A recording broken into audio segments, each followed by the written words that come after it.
Over the last couple of weeks, I've taken the opportunity during other races to talk about the two main races I've got coming up this year. And this seems like an appropriate time, doing a pretty hilly race, to talk about the big goal race of 2026 in the second half of 2026, or rather talk myself out of that race potentially. And that one is the one we deferred last year, the Jungfrau Marathon in Switzerland. That's the big one in the second half of the year. That's what all the training's going to be focused on from here on out. And not too long then, after the Jungfrau Marathon, comes the next marathon 3 short weeks later. This one isn't hard to guess. You all know what it is. For the 9th time, the Berlin Marathon. And why this is apt is we're running Portrush parkrun, perfectly flat, pancake flat, but it feels like this goes on forever, much like the very flat Berlin Marathon. Not that it's ever easy, but it'll be even tougher. 3 weeks after Jungfrau, we'll see how it goes. We'll give it the best shot we have, and if nothing else, just enjoy it. After one of the best runs I had last year, running with Georgia on her first marathon, who's politely declined to join this year. One was enough. So yeah, can't wait for that one. But this video isn't actually about announcing races. It's about explaining how this year will actually fit together. Because this year for me, it's not about just chasing one thing. It's about balancing 3. So before any of the stuff that actually matters, this is where this year starts for me.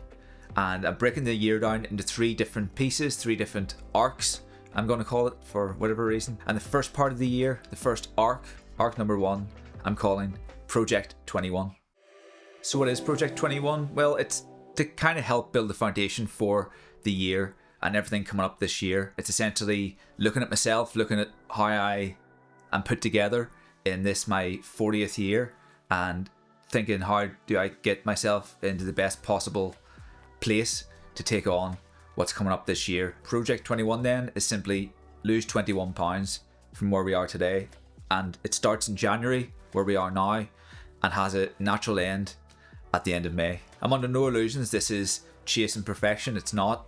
It's just chasing a kind of healthier, lighter, and more consistent version of myself. Certainly when it comes to running, things are just so much more efficient when you're kind of at, I guess what the scales would say is a healthier sort of weight. And if I'm honest, it's a tricky one to talk about, but my weight has always been up and down over the years. And just to give you an idea of what I'm talking about, this is the sort of upside of having smart scales.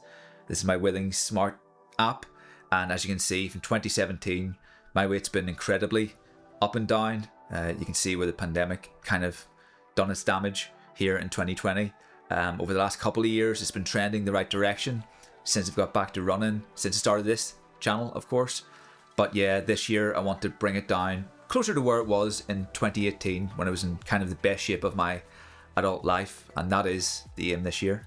And Project 21, despite the fact it's got a number in the name, isn't so much just about the number. It's about changing the shape of the year, less dramatic swings, a flatter curve, and just more consistency over time. And this is what I'll focus on in the next coming weeks and months, and what I'm doing to kind of address this.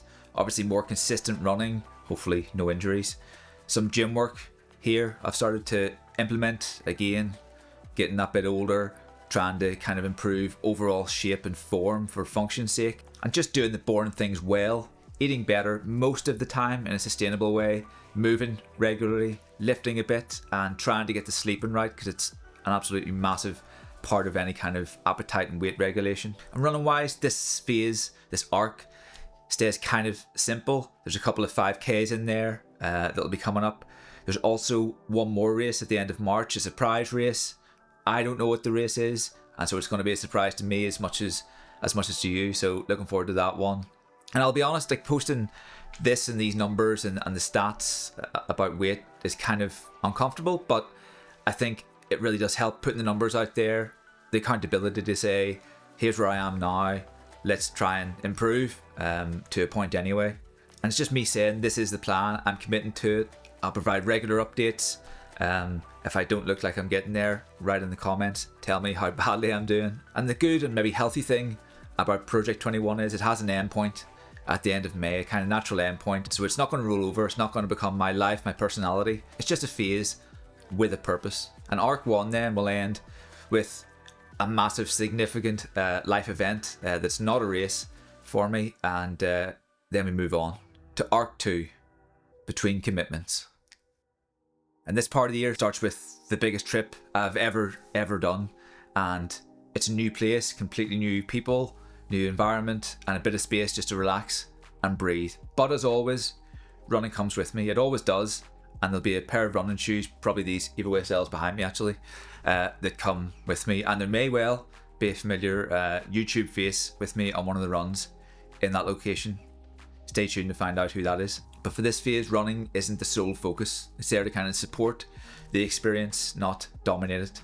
Certainly in the start of Arc 2. And this is the space between commitments, letting both things exist at the same time, balancing life and running. Probably enter a couple of sort of races here and there in the summer, but really aiming at what comes next. By the time September comes around, the work will have already been done.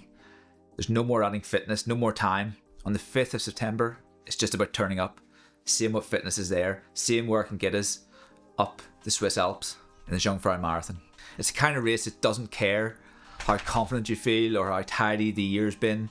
It just asks, have you done enough? Have you been consistent enough? Have you done enough hills, got enough fitness, got yourself in the best shape to cover what is one of the toughest marathons in Europe? But we don't stop there, because 3 weeks later, we're back in what I kind of consider my second home now, in Berlin.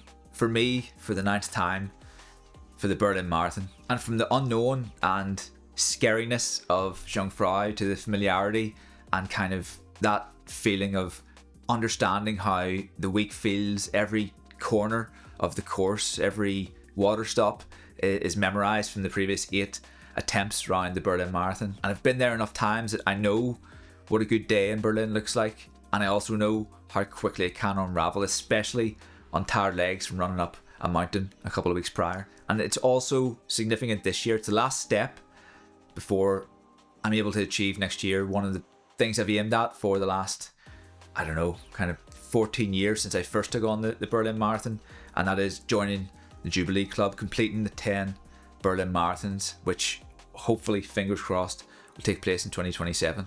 And not just because of the number, though you need 10 to get in the Jubilee Club, but just what it represents is this showing up consistently year after year, returning to the same course that I love so much. And in many ways, that is such an ideal way for me to close out the year in terms of doing hard things.